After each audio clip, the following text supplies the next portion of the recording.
Gravação reiniciada, né? Nós vamos recomeçar. Ronaldo, tem que esperar aparecer o... Ah, ok. Pronto.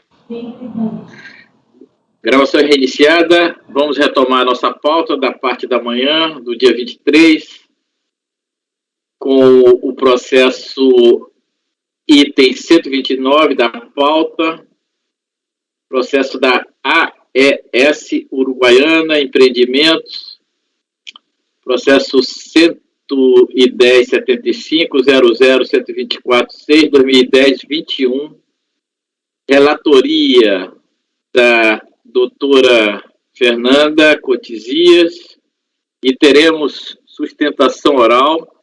Pode autorizar a mandar o ingresso da causídica, doutora Rosa? Farei a convocação, presidente.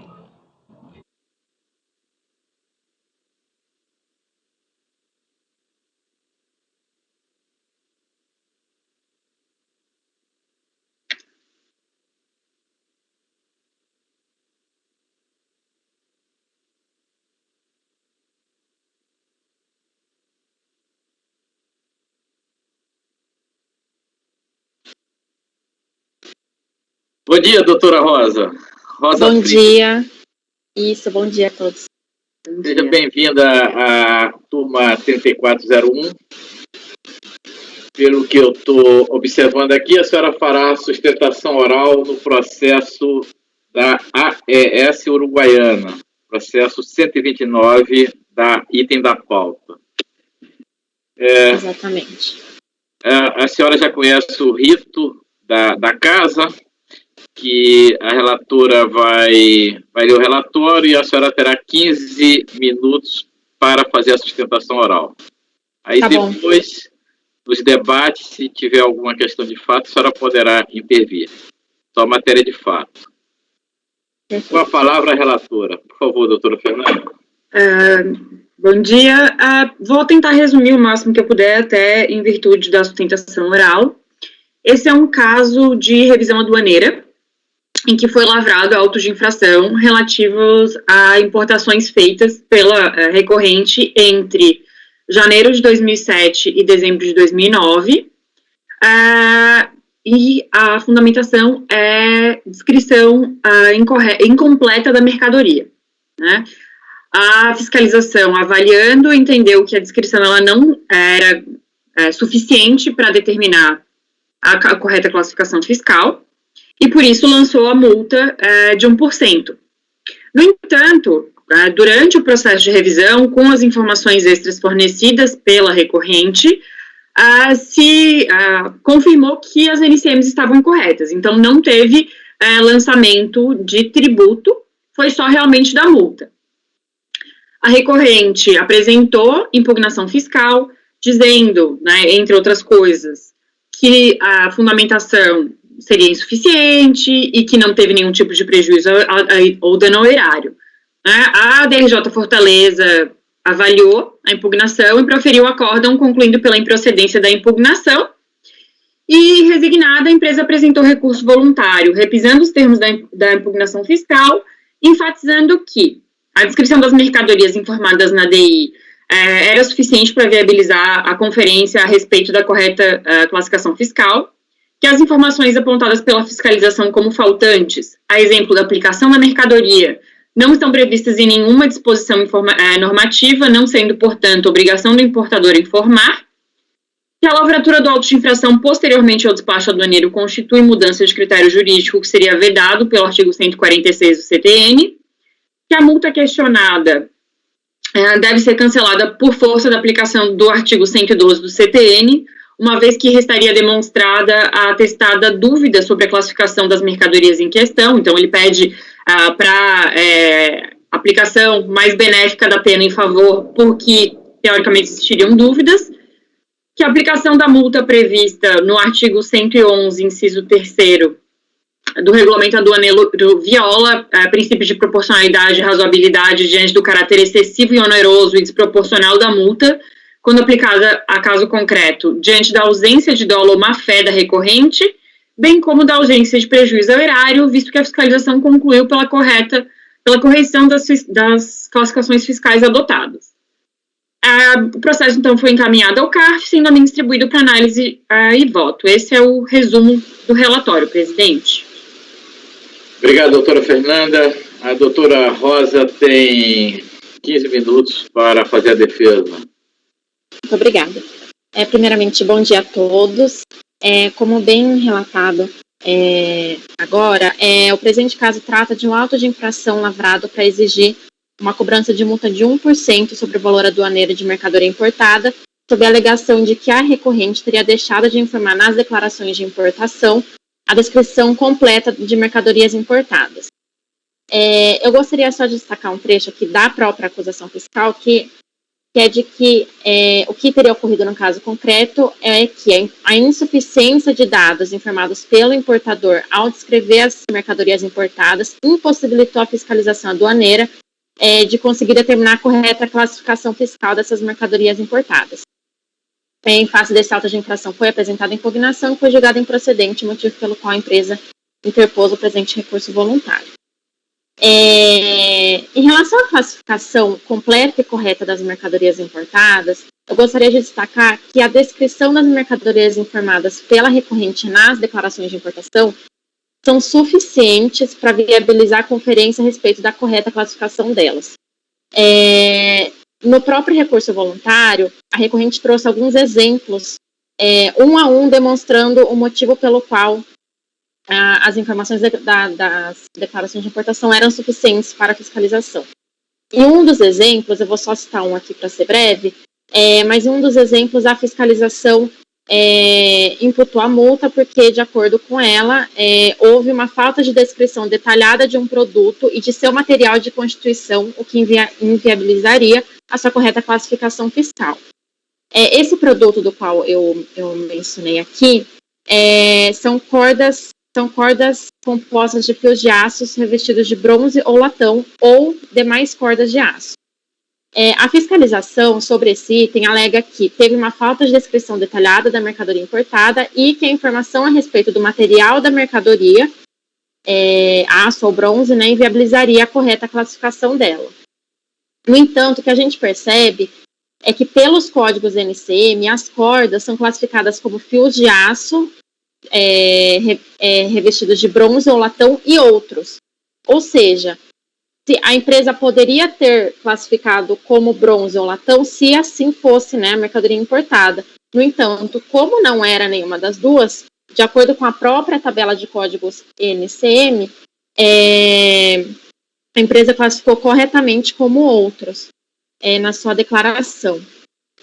Além disso, a fiscalização alegou a impossibilidade de definir uma correta classificação fiscal de uma série de mercadorias sob a fundamentação de que não foram informadas características importantes das mercadorias, como, por exemplo, sua aplicação, dimensão, ou, enfim, a sua efetiva utilização, No entanto, em relação a esse ponto, primeiramente, eu gostaria de destacar que, sobre a aplicação da mercadoria importada, não existe nenhuma disposição normativa que dê fundamento para essa obrigatoriedade, até porque tal informação seria, na grande parte das vezes, inviável da importadora colocar ali na declaração de importação. Além disso, as peças que foram incluídas nessas classificações, elas são unitárias, são unidades de peças. E, portanto, elas não pertencem a nenhum instrumento ou aparelho previamente montado. E aqui eu me refiro também às folhas 274 dos autos, em que na própria declaração de importação é possível confirmar essa informação. Portanto, no caso aqui dos autos, não teve nenhuma omissão ou prestação de forma inexata ou incompleta de nenhuma informação a respeito das mercadorias importadas. Inclusive, em aditivos das declarações de importação, continham mais informações ainda sobre as mercadorias. Ou seja, a recorrente, a empresa, não omitiu qualquer informação, ela só inseriu informações de que as mercadorias eram unitárias no próprio aditivo da declaração de importação que estava à disposição da fiscalização, de modo a permitir, depois de sua regularização, a identificação e classificação dessa mercadoria importada. Portanto, o que a gente verifica aqui do caso concreto é que as informações constantes da descrição detalhadas nas declarações de importação e outros documentos que foram apresentados para a fiscalização aduaneira são suficientes para que a autoridade pudesse realizar a conferência necessária em relação à sua classificação fiscal. Portanto, não havendo que se falar na penalidade imposta à recorrente. Outro ponto que eu gostaria de destacar é que o fato de a fiscalização entre a formalização do despacho aduaneiro e a lavratura do presente auto de infração ter fixado critérios jurídicos para a mesma situação, ou seja, quando do despacho aduaneiro ela aceitou, né, todas as classificações feitas pela recorrente e em momento posterior mudou esse entendimento, né, viola o artigo 146 do CTN e a súmula do antigo Tribunal Federal de Recursos, que previa que a mudança de critério jurídico adotado pela fiscalização não autoriza uma revisão de lançamento.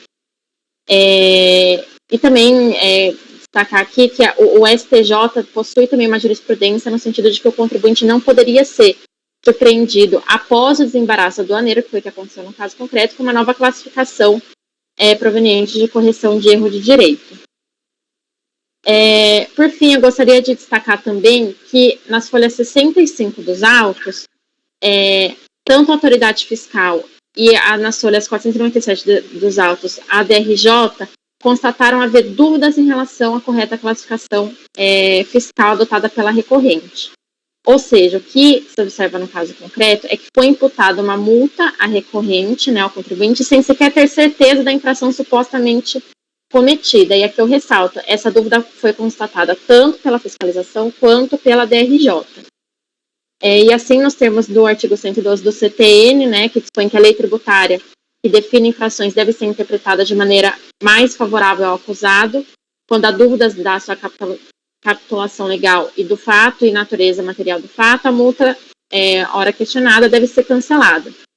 E em caráter subsidiário, caso se entenda, né, que as informações constantes nos documentos apresentados não são suficientes para a fiscalização realizar a conferência da sua classificação fiscal, é certo que essa multa imposta viola os princípios da proporcionalidade e razoabilidade, já que não houve nem sequer a acusação, né, de dolo ou má-fé por parte da recorrente, mas tão somente uma suposta insuficiência de informações no preenchimento de declarações de importação, o que caracteriza essa multa aplicável aí de 1% como abusiva.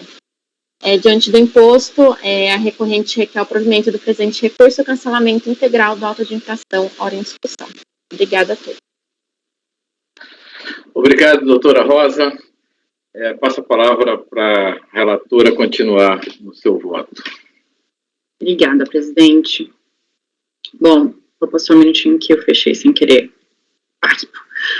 Recurso voluntário é tempestivo e reúne todos os demais requisitos de admissibilidade previstos em lei, motivo pelo qual deve ser reconhecido. Aqui, os primeiros 2 parágrafos eu só retomo, então, quais são esses argumentos da recorrente, que a patrona acabou de mencionar. E antes de adentrar a análise do mérito, cabe pontuar algumas questões conceituais a fim de facilitar a análise da questão. Quanto à natureza das infrações aduaneiras, cabe enfatizar que, via de regra, as mesmas são de responsabilidade objetiva, ou seja, sua configuração reside na identificação de conduta ou omissão punível pela legislação, sendo relevante a identificação de culpa ou dolo do agente. Da mesma forma, as infrações aduaneiras não estão atreladas à identificação de dano ao erário. Isso porque, diferente do direito tributário, cujo foco principal está na arrecadação, caráter fiscal, o foco do direito aduaneiro está no controle aduaneiro, que possui caráter eminentemente extrafiscal e visa garantir a segurança da sociedade e a soberania estatal sobre a entrada e saída de bens por suas fronteiras. Assim, haverá infração a ser punida sempre que o controle aduaneiro, de forma concreta ou potencial, for ameaçado, mesmo que tal dano não tenha implicações tributárias. Por fim, a questão da fixação de critério jurídico na importação é questão polêmica, não existindo entendimento pacificado sobre sua extensão. Enquanto parte da doutrina e dos julgadores magistrados, a qual me filio, entende que o exercício do controle aduaneiro por meio dos canais amarelo, vermelho e cinza constitui fiscalização e fixação de critérios jurídicos para os fins do artigo 146 do CTN, de forma que não poderia haver nova análise da operação por meio de revisão aduaneira, outra parte, comumente apoiada pela Receita Federal e mais recentemente por julgado do STJ, RESP 1576199, defendem que o despacho aduaneiro, independente do canal de parametrização, não exclui a possibilidade de revisão aduaneira dentro do prazo de 5 anos contados a partir do fato gerador. Em que pese as divergências existentes, o único ponto de convergência é de que o despacho aduaneiro realizado por meio de canal verde, como parece ser o caso de todas as DIs objeto de lançamento em questão, não constitui fixação de critério jurídico, visto que a mercadoria é liberada sem intervenção da fiscalização e, consequentemente, sem homologação das informações prestadas pelo importador, o que justifica a revisão aduaneira nestes casos. Feitas essas ressalvas, passa-se a análise do caso concreto. Avaliando o relatório da fiscalização, folhas 63 a 129, que acompanham o auto de infração, verifica-se que a fiscalização realizou a análise das descrições das mercadorias importadas pela recorrente de duas formas diferentes. Enquanto em alguns casos houve análise mais genérica, em que justificou-se a incompletude da descrição em termos abstratos, em outros houve análise bastante profunda, com explicação e justificativa para a conclusão de que as mesmas não seriam suficientes e, portanto, implicariam em infração aduaneira. Ora, a existência de diferentes métodos de análise para suportar o lançamento é, a meu ver, problemático, principalmente no que tange à parte genérica.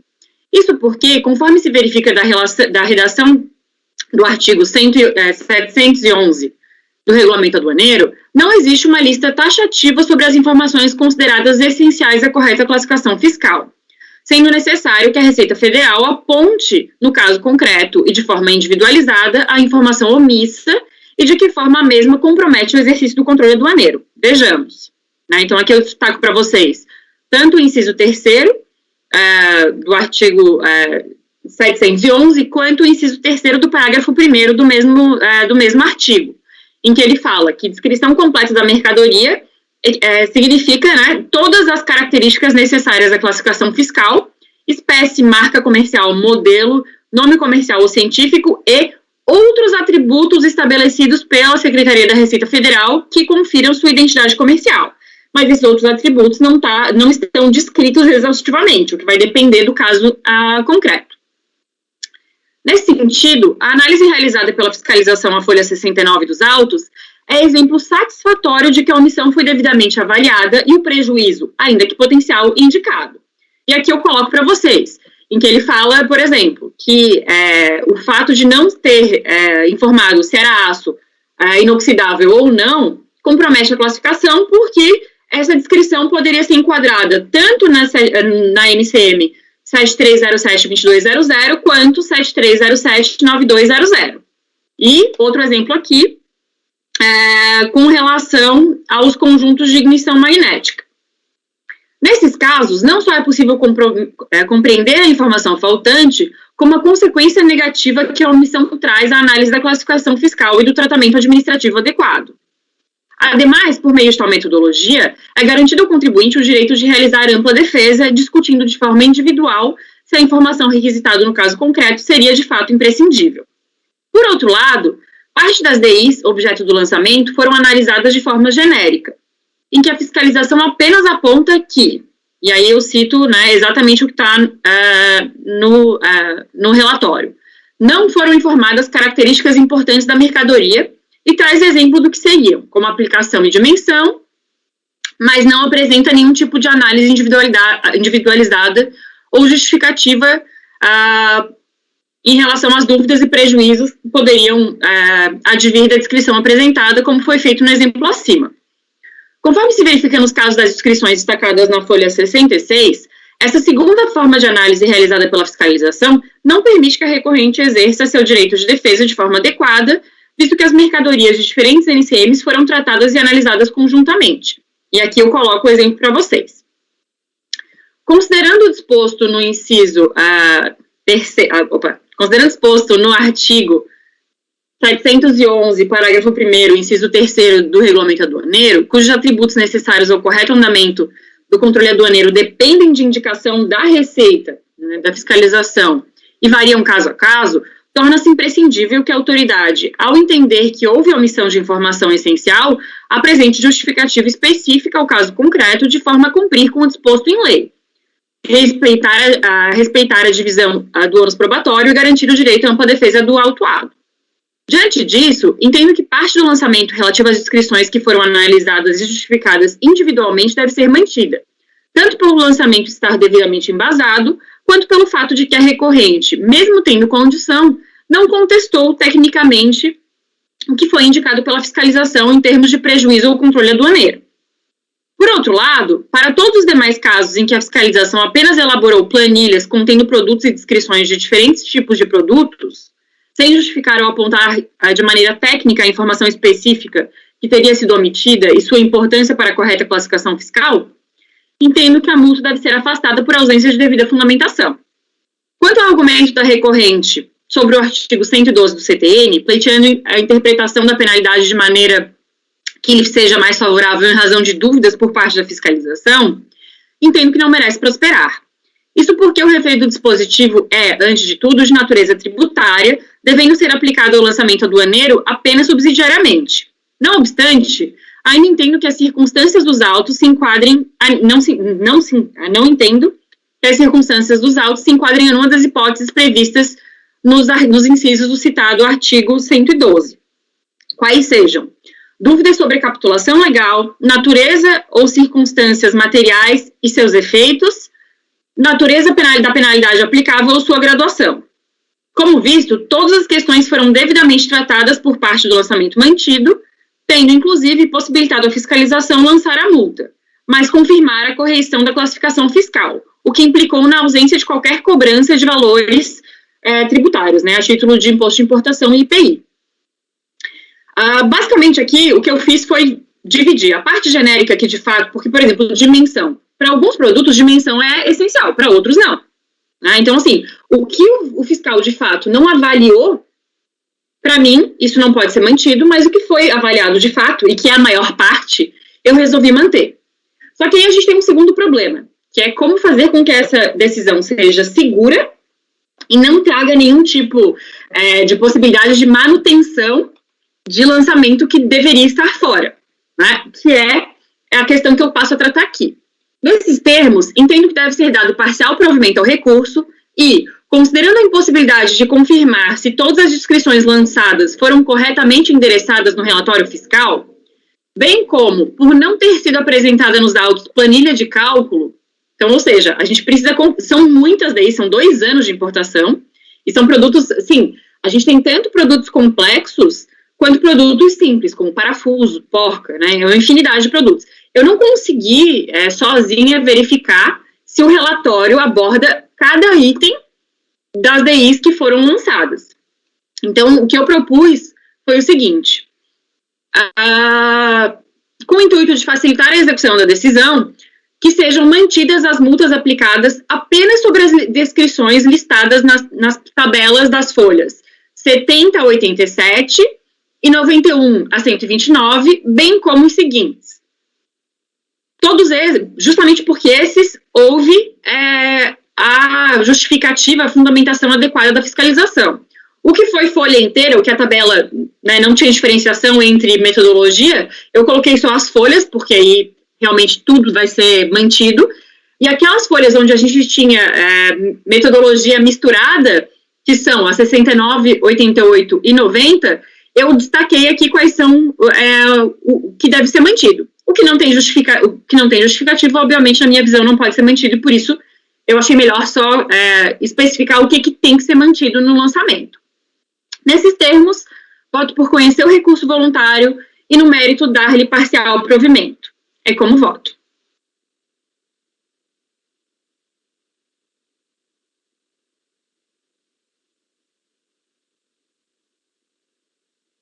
Obrigado, doutora Fernanda. Eu vi que houve uma inversão em relação à maneira regular que a gente fazer o deciso, Em vez de dizer aquilo que foi cancelado, no caso aqui, a multa, a conselheira está apontando o que foi mantido. Não é possível dizer o que foi cancelado, não? Pois é, presidente, eu tentei fazer isso, só que é o problema? o fiscal, ele não faz uma planilha, que para mim deveria ser essencial para a gente ter, e até para a questão de ampla defesa, né, de avaliar exatamente a razão pelo qual ele lançou cada um dos itens. Então, o que acontece? O que ele faz? No auto de infração, ele só separa por adição. Então, se a gente for no auto de infração, são as adições que são calculadas sobre a multa. A multa é classificada sobre cada uma das adições. Só que no relatório, o que ele faz? Ele abre as adições por item. E aí, porque como o problema é de descrição, você vai ter que analisar o item. E dentro de uma mesma adição, você pode ter vários itens. Então, o que eu percebi é o seguinte, vai ter casos em que a mesma adição tem alguns itens que a multa vai incidir ou não pela minha metodologia de análise. Só que como eu não tenho uma planilha, eu não posso ter certeza que o relatório, de fato, avaliou item por item. E eu não posso manter um lançamento sobre um fato que não está devidamente justificado. Então, nessa questão, eu entendo que a única forma de preservar a questão do ônus probatório e de trazer segurança jurídica para o caso é eu manter aquilo que, de fato, deve ser mantido e dizer que o que não foi mantido está excluído. Porque essa foi a metodologia que digamos assim, foi a limitação que a própria fiscalização me trouxe. Então, assim, eu não me sinto confortável de fazer de outra forma. Também sei que não é usual e eu comecei a fazer do outro jeito, mas não deu certo. Foi por isso. E simplesmente porque, assim, se o auto tivesse destacado por item, eu conseguiria, mas como está por adição, eu não posso. E eu não tenho nem como confirmar quantos itens tem dentro de cada adição ali que ele colocou, quantos foram colocados para dentro ou para fora, porque essa planilha não foi juntada. Não sei nem se ela existe. E provavelmente no auto de infração o lançamento está por DI, né? Por data da DI, né? Não, está por adição até. Tá a DI, né? Mas tem adição. Só que o problema é que como tem muitos itens dentro de uma mesma adição e dentro da mesma adição as duas metodologias foram utilizadas, o que vai implicar em tratamento diferente da minha decisão, eu não consegui fazer de outro jeito. Pensei bastante, comecei, apaguei. Dá para executar, não está em líquido, dá perfeitamente para executar. Não, pelo contrário. É absolutamente válida e acho que é a melhor forma mesmo. O fiscal vai bater e falar assim, 70 a 87 mantido, 91 a 129 mantido. Nessas folhas está tudo excluído, salvo o que está aqui. Acho que está bem detalhado, assim, líquida eu tenho certeza que ela é. Ela só é bem cuidadosa, né? Eu fui mais restrita do que em outros casos que a gente deixa só para excluir e o montante final fica, né? Mas garanto que ela vai conseguir ser executada corretamente. Sim, né? Não, com certeza. Ela é totalmente executável. Líquida realmente não é, porque líquida é apontar o valor, né? Liquidar, mas na auto de infração a gente nunca faz, né? Essa subtração. Mas dizer líquido quer dizer o seguinte, o valor mantido é X, sim, o valor cancelado é Y. Mas, não, eu também não tenho nenhuma objeção, não. Eu achei que esse voto da doutora Fernanda está perfeito. É só porque assim, não é usual, né? Como ela de fato. Não, de fato, presidente. Eu comecei e apaguei várias vezes a minha análise, porque eu falei, gente, como é que eu vou fazer isso de uma forma que seja clara e que, de fato, o dispositivo respeite a minha análise, né? Então, essa foi a única forma que eu consegui. Eu vou proclamar o resultado. Não, acho que o Luiz tem alguma questão para falar. Desculpa, Luiz, pode ir. Desculpa, eu não tinha levantado a mão. Só um esclarecimento, Fernanda. Então, a tua lógica... Eu peguei aqui 2 exemplos, abri aqui a descrição dos fatos, estou tentando entender a tua lógica aqui para ver se está... aí tudo que está da 77, da 70 a 87, então está sendo mantido. Sim. Então, como vocês podem ver, a maioria está mantida, né? Só que assim, o que eu vi é que o fiscal, parece que ele cansou. Ele fez uma análise bem detalhada para a maior parte, mas chegou uma hora ele começou a fazer planilhas inteiras, com várias misturando. Só pegando aqui para mostrar para os colegas o que você está querendo dizer. Por exemplo, na folha 75, tem lá, falta da descrição completa do produto a seguir, seu material constitutivo inviabiliza sua correta classificação fiscal, uma vez que existem diferentes classificações para os tubos de óleo não revestidos, estirados ou laminados a frio, e tubos não revestidos de diâmetro inferior ou igual a 229 milímetros, ou seja, você tem característica concreta, que é o diâmetro do tubo, que pode levar para uma classificação ou outra. E ele, inclusive, aponta quais são as NCMs que estão em vigor, que estão em questão, né? Então, a tua lógica é essa, para todos, são muitos, eu não vou olhar tudo, mas para todos esses em que você tem uma indicação precisa do que seria relevante ou não para a classificação, você manteve. Isso, exatamente. Por quê? Porque quando ele coloca de forma específica, ele até me diz, olha, com a descrição que tem aqui, eu posso classificar na NCM A ou B. Então, aqui, de fato, ele me mostra que tem um prejuízo, ainda que potencial, ao controle aduaneiro, e que aquela informação era, de fato, necessária e não está ali.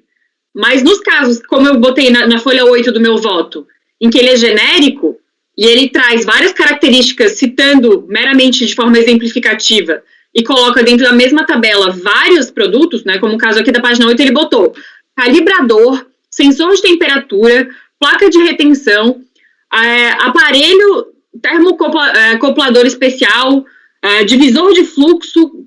Aqui tem vários produtos, e ele simplesmente diz, olha, não tem material de constituição, não tem aplicação, não tem dimensão, mas eu nem sei se é necessário ter dimensão e aplicação nesses casos, né? E como ele não me mostrou nem qual é a dúvida dele em termos de NCM aplicável, eu não tenho como saber se essa descrição era necessária ou não. Exemplo claro disso aí, folhas 88, que diz assim, para os itens a seguir, aí tem uma tabela gigante, falta de descrição detalhada do produto, de sua aplicação, material, constituição, inviabiliza completamente a sua classificação fiscal. Por quê? Né? Por quê? Qual é a dúvida que fica? Qual que é o prejuízo ao controle? Não tem. Aí eu entendo que o ônus probatório não foi cumprido e, portanto, nesses casos eu estou excluindo. Ok, presidente. Obrigado, doutor Luiz. Vamos, então, a proclamar o resultado. Conselheira Fernanda, que trabalho, hein? Porque, não, sabe por quê? Eu enfim, na linha do que o conselheiro Luiz estava indagando aqui, eu fui também entender a lógica, né? Não do voto, o voto eu entendi, mas a lógica dos fatos mesmo ali, né? E aí eu me deparei aqui com uma situação que, a princípio, estaria bem descrita, tá? Que é o da página 90, mas eu vou chegar lá. E, a princípio, ela estaria sendo excluída do auto. Mas aí, quando eu olhei, ela é exceção da exceção. É aquela exceção que está ali no meio da página 90, que você descreveu aqui de forma destacada. Então, é igual ao da 88, exatamente da 88, que me chamou a atenção, que ela pegou exatamente aquele que acho que dá 88 é o resto da planilha da folha 87.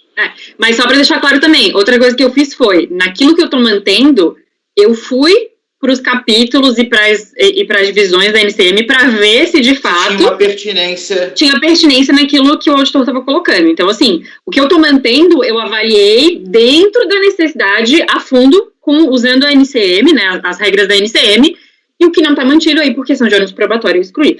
Mas, de fato, deu trabalho. Um processo como esse dá mais trabalho do que de insumos, né?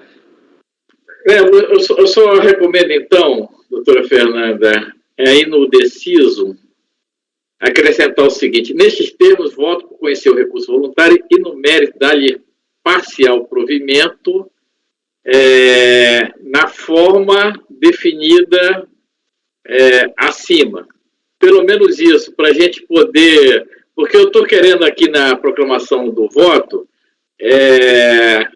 para não reproduzir tudo isso, porque não são as folhas, são as descrições que estão contidas nessas tabelas.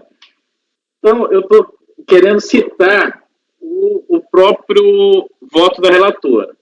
Então, acordam os conselheiros deste colegiado, por unanimidade de votos, dar parcial provimento ao recurso voluntário nos termos do voto da relatora. Aí a relatora cita essas folhas em cima, porque eu tentei até escrever aqui, mas eu vi que vai ficar grande. Manter as multas aplicadas sobre as descrições listadas, né? Uhum. Bem como as descrições contidas nas folhas 69, 88 e 90. Não, pode deixar aí. E, de qualquer forma, o que eu fiz isso muito mais é para que o contribuinte tenha condição de, na hora de executar, poder, eventualmente, discutir com a fiscalização caso alguma coisa seja inserida por engano ou até pelo relatório não estar completo, caso isso tenha acontecido, porque a gente nem tem como saber. Então, assim, isso aqui é muito mais um direcionamento para a execução do que, de fato, algo que vá trazer qualquer prejuízo para o dispositivo. Isso, e é importante também porque o contribuinte fica bem claro aí o que está sendo cancelado e o que não está, né? Para efeito de também querer recorrer à Câmara Superior, se for o caso. Sim, esse foi o cuidado. Então, vamos proclamar o resultado dessa forma, né? Por unanimidade de voto, dá parcial provimento ao recurso voluntário nos termos do voto da relatora. Quero agradecer, então, a doutora Rosa Friedman pela participação, pela defesa da causa da contribuinte, e está proclamado o resultado. Obrigado, doutora. Obrigada, bom dia a todos. Obrigada, bom dia.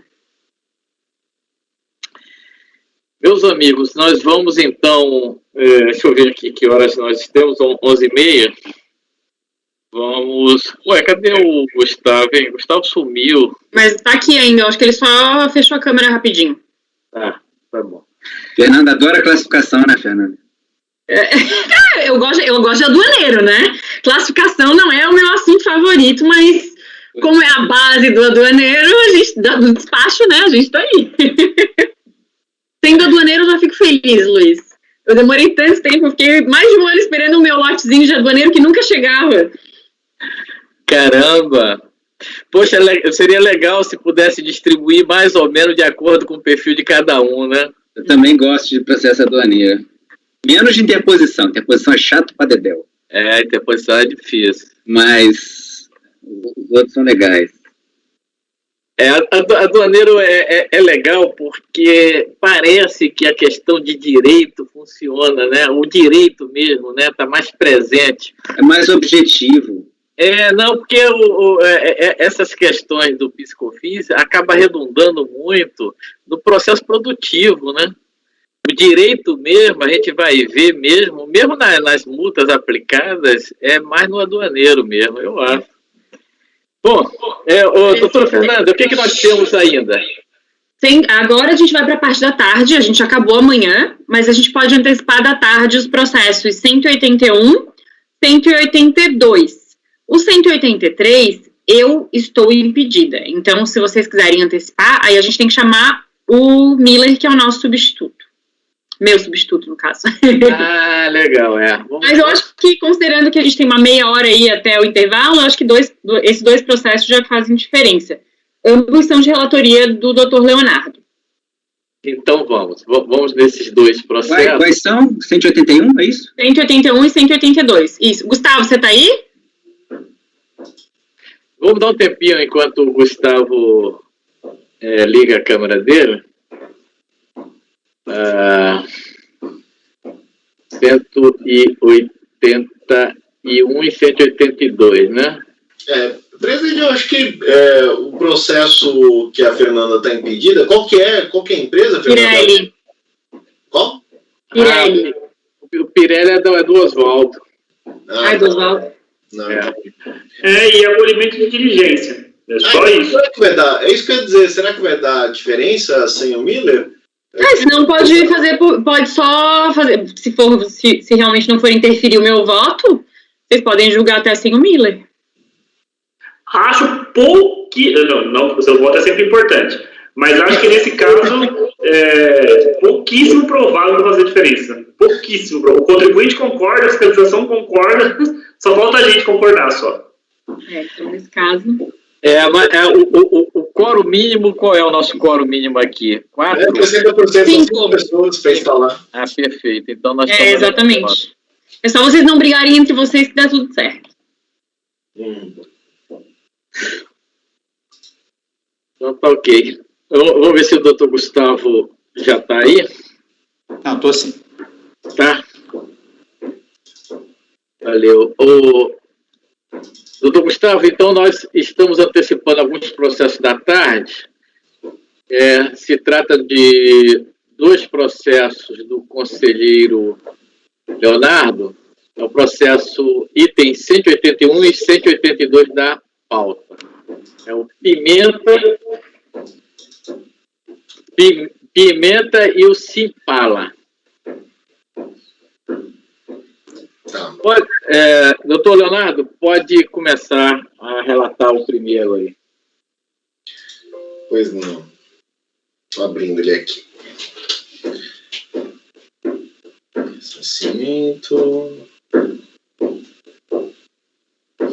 Pois é um recurso voluntário. Deixa eu só acabar de abrir.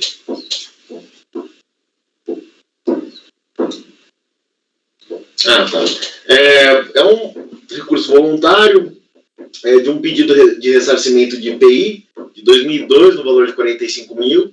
O objeto a origem são créditos de insumos aplicados na industrialização de produtos isentos ou tributados com alíquota zero, conforme o artigo 11 da 9779.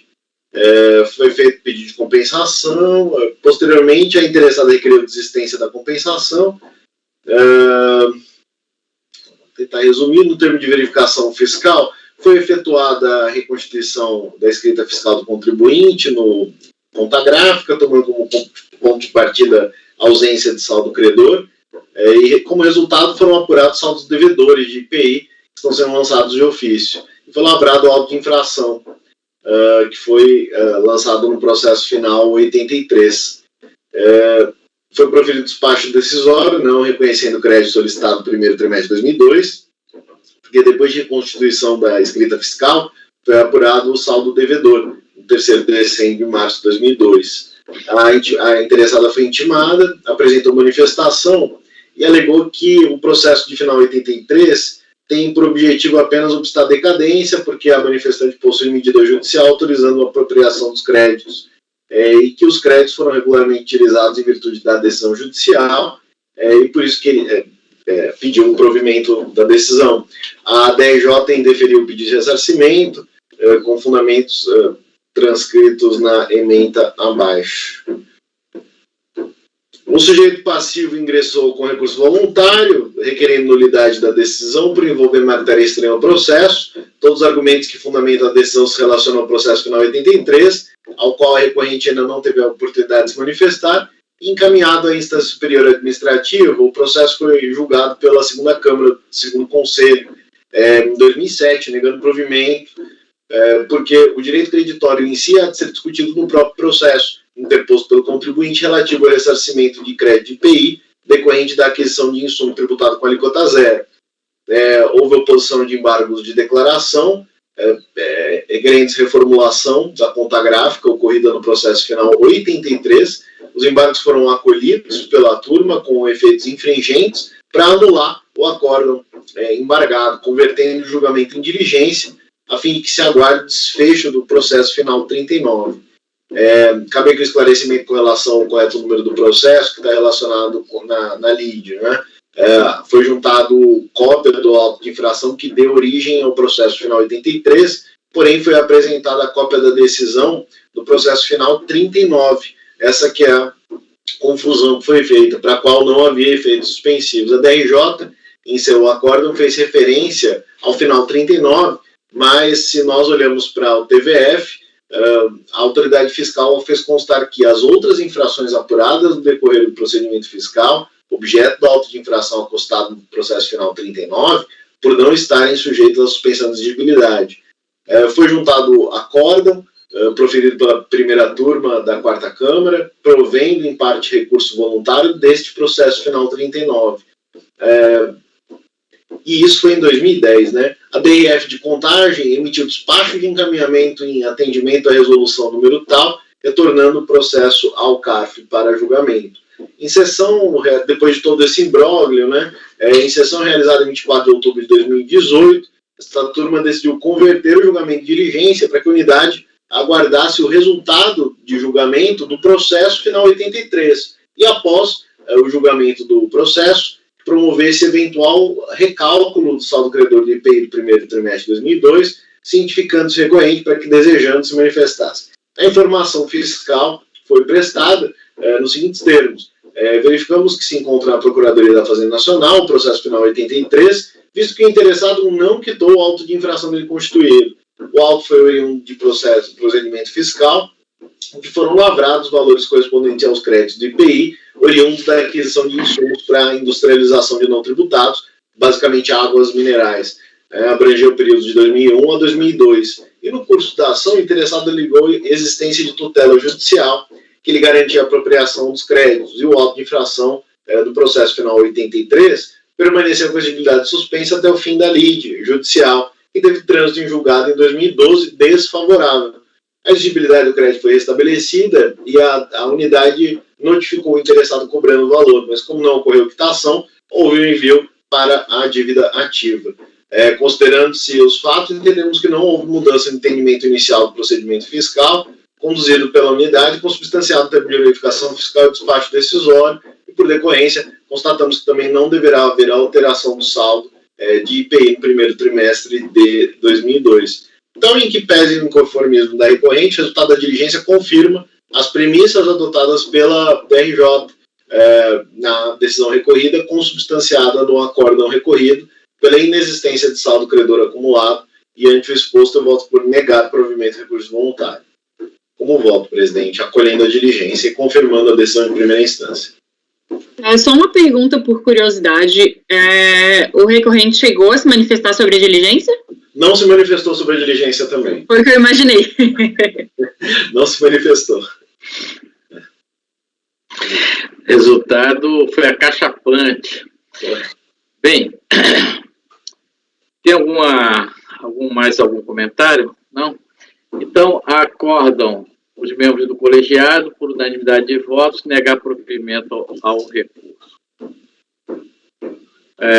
Vamos ao seguinte, 182, doutor Leonardo, com a palavra. Esse é o Simpala.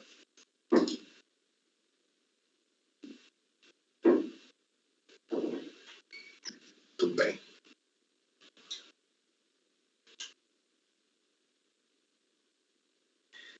Esse é um pouco diferente. É um recurso voluntário também, contra acórdão que por unanimidade julgou improcedente manifestação de inconformidade. São compensações que a contribuinte visa efetuar utilizando créditos de fim social decorrentes de decisão judicial transitada em julgado para quitar débitos de auto de infração da COFINS lavrados no processo final 79. Esse nosso processo é o 38, né?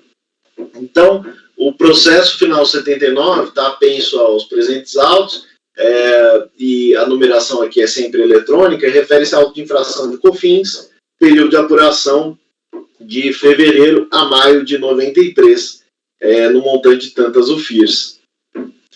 A contribuinte impugnou o auto de infração, alegando que os valores de COFINS estavam quitados por meio de compensação nos termos da Lei 8383.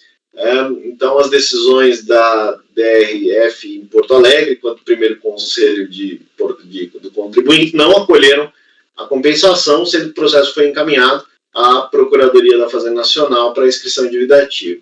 Após discussões judiciais a respeito da exigência do fim social e da possibilidade de compensar os valores recolhidos indevidamente, né, naquela discussão de tributos de mesma espécie e destinação, a contribuinte obteve decisão TRF, transitada em julgado, reconhecendo o direito da empresa de recolher o fim social, sem majorações em alíquota superior a 0,5%, e do TRF em acordo que transitou em julgado em 2005, garantindo o direito à compensação dos créditos de fim social com COFINS.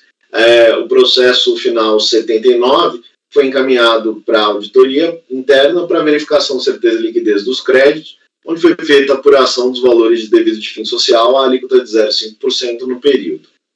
Foi efetuado o cálculo do crédito favorável ao contribuinte, que resultou em planilha. Dessa forma, o processo foi formalizado pela análise das compensações. Finalmente vão ser analisadas as compensações. E aí foi emitido o despacho decisório da unidade, qual foram relatadas as fases dos processos administrativos, judiciais, descritos os procedimentos, e concluiu pelo reconhecimento de direito creditório no valor de R$410 mil e homologação das compensações até o limite do crédito reconhecido. A interessada tomou ciência da decisão por meio de intimação, tem um demonstrativo de compensação que foi feito, os débitos remanescentes, referentes ao auto de infração de COFINS, e após a compensação foi constatado saldo devedor no processo final 79, sendo feita nova intimação na qual que realizou a cobrança deste valor residual. A empresa tomou ciência e apresentou manifestação de inconformidade, fez um histórico sobre tudo isso que nós acabamos de conversar, e analisando os cálculos operacionalizados pela fiscalização sobre o crédito decorrente de pagamentos a maior fim social, é possível perceber que foram afastados os expurgos EPC incluídos na correção monetária. Então, esse é o objeto da discordância. Faz um quadro demonstrativo, no qual faz a comparação dos cálculos de fiscalização, e partindo dos cálculos do processo, que determina a inclusão dos expurgos do IPC consoante enunciado TRF4, o crédito objeto da compensação é suficiente para suportar integralmente as exigências da COFINS. Né? Então, eu vou até saltar o restante, porque essa é a matéria que está aqui em discussão, e eu vou direto ao voto, né? Então, o caso aqui gira em torno das exigências de COFINS referentes aos períodos de 2 a 5 de 93, em razão da correção monetária com a inclusão dos expurgos do IPC. A adesão de piso decidiu que não seria o caso em razão de ausência de determinação judicial. Então, não havia amparo judicial, determinação expressa em sentido diverso, logo, seriam aplicáveis os índices de correção previstos na lei, conforme a planilha, né? Mas entendo que a razão recorrente, embora não seja determinado expressamente pela decisão judicial do caso em apreço, porque o assunto foi objeto sistemático de recursos repetitivos, ao qual nós estamos vinculados. Eu faço aqui a transcrição, e inclusive nós já temos decisão nesse sentido, né? Então, ao caso, se incide a decisão tal afetada a sistemáticos repetitivos, e desse modo, volto em conhecer o recurso de provimento para que o crédito a ser ressarcido aplique-se o IPC, período de março de 90 a janeiro de 91, os percentuais tais e tais, bem como INPC, fevereiro de 91 a dezembro de 91, e a partir de então, IPCAE, até a data da utilização do crédito, acrescido de juros de mora de 1% ao mês, a contar do trânsito em julgado da decisão 13/12 de 96, até a data da efetiva utilização do crédito, mês da efetiva compensação e restituição. Nesse sentido, é idêntica à decisão proferida por essa turma no acordo 3401.005.419. Então, diante da decisão afetada às temáticas repetitivas, aplicam-se estes índices, né? Então, ante o exposto, eu voto por conhecer e dar provimento ao recurso voluntário. Como voto, presidente? O conselheiro, isso é matéria já pacífica na turma? Esse acordo não foi unânime? Foi, né? Eu acho que foi porque é repetitivo, né? Repetitivo, né? E para falar a verdade, fazia tempo que não aparecia uma questão como essa. Eu não tinha visto ainda aqui, não. Era bem parecido, né? Deixa eu até pesquisar aqui, não quero para ver. Que bom, né? Porque tem que jogar fim social ainda é o fim. Fim social sempre foi problema, né? Desde que nasceu. O problema é que já morreu e a gente continua aqui com esse passivo, né? Essa é a tristeza. O fim social, se não me engano, ele é do período do Sarney, do presidente Sarney. E já nasceu problemático. Sim, doutor Gustavo, com a palavra. Eu acompanho o voto do relator, mas eu até pergunto aqui para o conselheiro relator, você não acha que talvez seja o caso da gente também apreciar o pedido dele para redução da multa, porque acaso, com a atualização, por qualquer razão, sobre algum débito, porque a gente não tem como saber agora isso, né? A multa que ele pede para ser reduzida de 100 para 20 já não fica julgada? Verdade. A gente não sabe se... Porque assim, a gente está presumindo que a compensação vai ser suficiente, mas pode ocorrer de não sobrar, né? Crédito para todos os débitos. Como a matéria é fácil da gente julgar... Vou botar aqui então, havendo ainda algum saldo... Porque ele pede a multa, ele pede a redução de multa, não pede? Pede redução, é verdade. Vou colocar aqui, Gustavo, bem notado. Muito bom. Tô vendo aqui, só para a informação, foi por unanimidade. Tem um acórdão de relatoria do André. Estavam o Trevisan, o Marcos Borges, o Thiago, o Lázaro, o André e o Cássio Chapa. Ausente a Mara e o Carlos Pantaroli. E ausente eu, por algum motivo. Ou seja, outra turma. Outra turma. É verdade, outra turma. Olha só. Mas eu acho que tem alguma coisa mais recente que a gente jogou isso antes da turma. Mas enfim, mas esse é o entendimento que eu acompanho. Então não tem problema. Esse outra turma vai se repetir um bocado, né? Porque já trocou tanto nos últimos 6 meses aí. Cada sessão é uma turma diferente. Agora que eu acho que vai dar uma embalada, né? Tomara. Então, vamos...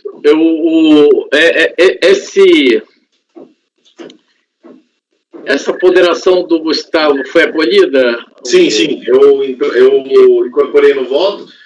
Continua sendo dar provimento igualzinho, mas eu vou colocar, havendo necessidade, a gente vai também acolher a questão da redução da multa, né? Fica melhor. Acordam os membros do colegiado, por unanimidade de votos, dar provimento ao recurso.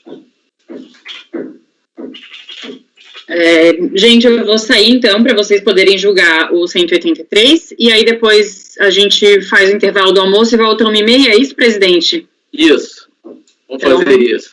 Aí você já vai estender, né? Essa hora do almoço vai ser maior, né? Tchau para vocês, até a tarde. Dá para comer a feijoada. Então vamos. Doutor Oswaldo, com a palavra. Bom, já está na pasta. É muito simples o processo.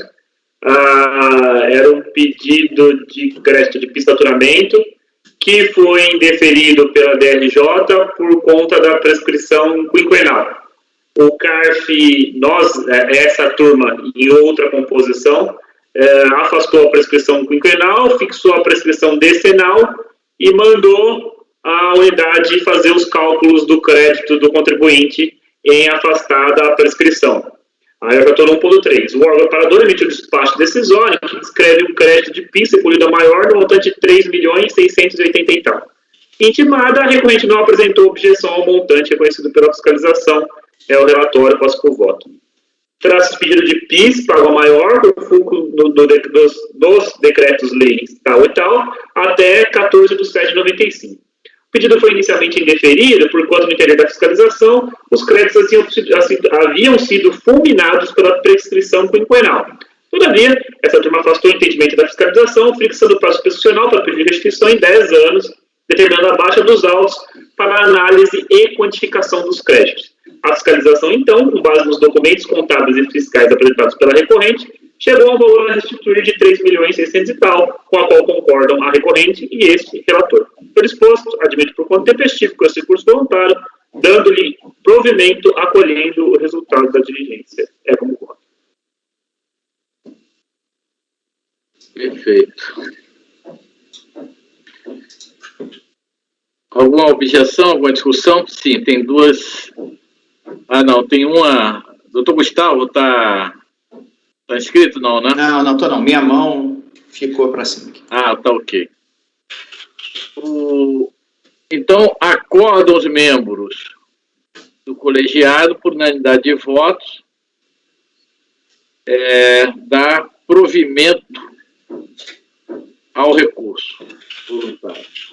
O presidente precisa constar na ata que declarou-se impedida a conselheira Fernanda Vieira Cotizias. Precisa declarou-se impedida a conselheira. Conselheiro Oswaldo, o valor pleiteado inicialmente foi superior ou inferior ao valor que foi reconhecido pela unidade local? Eu acho que deu justo. Deixa eu só confirmar aqui. Eu perguntei porque se for um valor inferior, ou melhor, superior, valor pleiteado em relação ao resultado da diligência, talvez seja o caso, considerando que a gente está se reportando ao recurso voluntário, em dar parcial provimento, né? Ah, sim, para reduzir ao que ele pediu, né? Parcial provimento nos termos de relatório. Eu acho que você tem muito bem apontado, salvo engano, foi um pouquinho maior mesmo. Deixa eu dar uma olhada aqui. Não, mas aí, dando provimento ao recurso... Nos limites pleiteados pelo contribuinte. Nos limites do pedido requerido, tá ok. Posso colocar esse adendo, não tem problema nenhum, não. Dando provimento ao recurso nos limites pleiteados pelo contribuinte. Não tem problema nenhum, não. Ok. Em vez de acolhendo o resultado da diligência, eu vou colocar nos limites pleiteados. O inusitado que eu estava preocupado com o outro lado da moeda, né? Mas vocês me fizeram realmente me preocupar com esse lado. Que eu estava preocupado com a situação em que o crédito pleiteado era maior, tá? E era só uma questão de redação, não estava com dúvida em relação ao resultado, né? E aí, como o crédito sendo maior e o valor da diligência, que é o que o colegiado está acolhendo, em tese, sendo menor, o resultado do recurso voluntário, né, da decisão, seria parcial provimento. Mas é verdade, ainda tem um outro lado da moeda, de ele eventualmente ter pedido menos, né? E aí, para ficar bem claro que a gente está definindo no limite do pedido. Perfeito. Mais, Couteiro Gustavo, se fosse dessa forma, como o contribuinte ele aceitou expressamente o resultado da diligência, aí seria provimento mesmo. Sim, porque você reduz o litígio, né? Você reduz a extensão do litígio. Mas então vou proclamar o resultado novamente. Proclamar o resultado nos seguintes termos. Acorda os membros do colegiado, por unanimidade de votos, dar provimento parcial ao recurso voluntário nos termos do voto do relator. Perfeito? Declarou-se impedida a conselheira Fernanda Cotizias. Tá ok? Então tá, meus amigos. Senhores, doutor Leonardo, pode suspender aí a gravação, né? Amanda também, por favor. Amanda, te agradeço aí o apoio pela parte da manhã. Você vem à tarde?